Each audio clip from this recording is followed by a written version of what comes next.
joy that I get to introduce a very uplifting lady.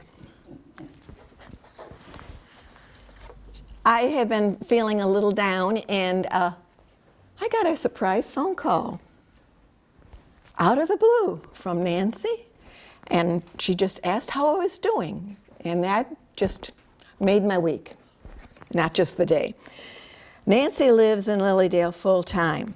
She served in the U.S. Army as a military police officer and then segued into civilian law enforcement, where she served on the Lawton, Oklahoma Police Department. Nancy is retired as a detective after a combined 32-year career in law enforcement. Nancy is an ordained spiritualist minister, healer, and the current president of the Church of the Living Spirit.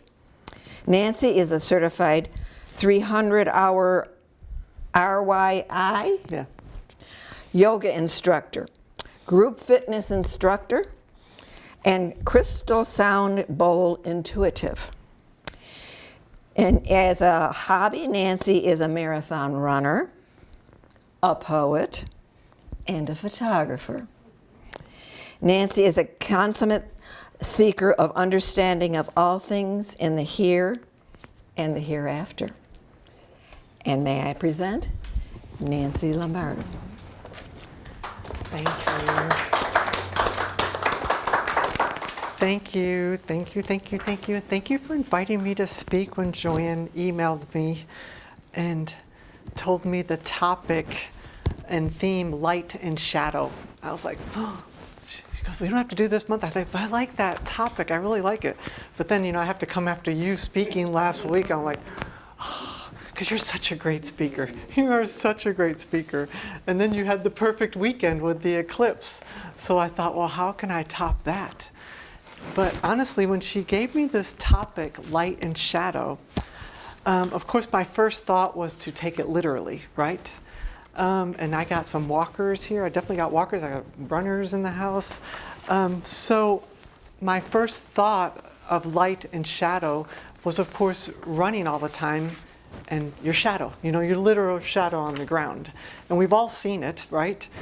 And I know when I'm running sometimes and I see that shadow and I'll look over and I'm like, oh, I look fat today, or, ooh, my hair's out of place, and who the heck is that? Because it didn't even, like it doesn't even look like me. I'm like, what is that?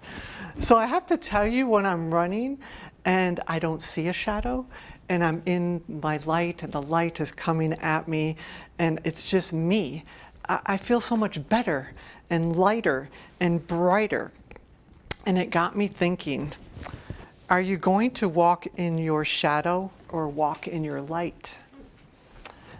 Because I think walking in your light is such a special thing to do. And when I think about walking in my light, I have to equate integrity right there with it. I think it's because of all my years of being a police officer that word was just right up here in everything you said, you did, the way you lived. It was just right here, that word integrity.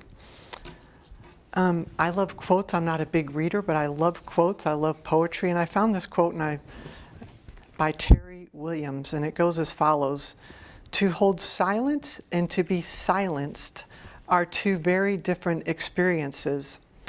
And so another theme emerges, that of light and shadow. When we share our voice, who benefits? When we withhold, who benefits? And what are the consequences and costs of both? Isn't that crazy that exact wording was in that quote? And it leads me to think, speaking of integrity and walking in your light, are you afraid to speak your truth, or are you firm in your beliefs? When you walk into a room and maybe they're having a conversation and you go towards that conversation and it's like, well, I don't really agree with what they're saying. Are you going to be the person to sit there and say, I don't really agree with what you're saying? Or are you going to sit there and be quiet and then kind of like nod your head like you're kind of agreeing? You know what I'm talking about, because we've all been in that kind of scenario. So what kind of person are you going to be in that kind of situation? And it can go as far, I don't like to go into the politics or all that stuff, because sometimes being not with the norm can get ugly. It can get argumentative. People can stop in the middle of the road right now if, they're mad at you for doing something you don't like. So there's a point to where you do it and a point to where you don't do it, I guess.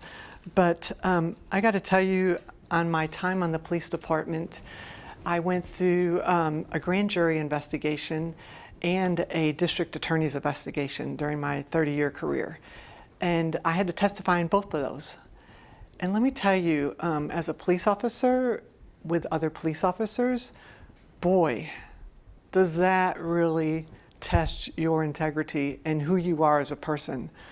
You're going to do the right thing. You're going to walk in there and say, I just don't know, I don't remember. You can use that one. Or you're going to go in there and tell your truth and be in your power, stand in your power. Because I had to do that twice, knowing the consequences, because there are consequences in that. There are definite consequences. But you just have to stay in your power, stay in your truth. And honestly, it always seems to come out okay on the other side. It just does. Because doing the right thing, saying the right thing, being who you truly are in your true light, it always shines through. And it'll come out eventually. It just does. And even moving here to Lilydale, in a place where you think that you're not going to have to face that kind of scenario, but yet you do, don't you? I mean, we're free thinkers. Everybody has an opinion, and believe it or not, when your opinion's not the favorable one, you could hear you hear all that down the road. But once again, it's standing in who you are, knowing who you are, and I just firmly believe that eventually the light comes through. So it brings me back to saying, when you're out there walking, running, being, who are you? And are you going to be that person in that shadow that sometimes you don't even recognize or want to be? Or are you going to be that person that's always walking and that light is shining on you? Because it truly does take work, but it truly is the right way to live. Maya Angelou said, light and shadow are opposite sides of the same coin. We can illuminate our paths or darken our way. It is a matter of choice. And that's so true, because it is a matter of choice, how we choose to live our life. And I love this with Helen Keller and Walt Whitman. They both had quotes, and they're very, very similar. Helen Keller, keep your face to the sunshine and you cannot see a shadow. I love that. And of course, what else would she do, being blind? And Walt Whitman said, keep your face always towards the sunshine and the shadow will fall behind you. So maybe that's just what happened to me when I was out running. Maybe since I so anticipate that sun in my face and running in my light, that the shadows have just fallen behind me. I'm hoping that's the case. So I was trying to look around and for a quote or a poem or something to end, and how am I going to close this out? So you know me, I had to write a little poem, right? Because that's what I had to do. So this is what I came up with. Who are you without your shadow? What light do you reflect? Is there a darkness around you or an aura that one detects? Others who actually witness, others who truly see you standing in your power bold and free. You being thus empowered, your convictions fully known, there is no other shadow, but you are not alone. You are the light to follow. You shine so brightly, so brilliantly bright, that everyone behind you is soaking in your light. Thank you, guys. Namaste.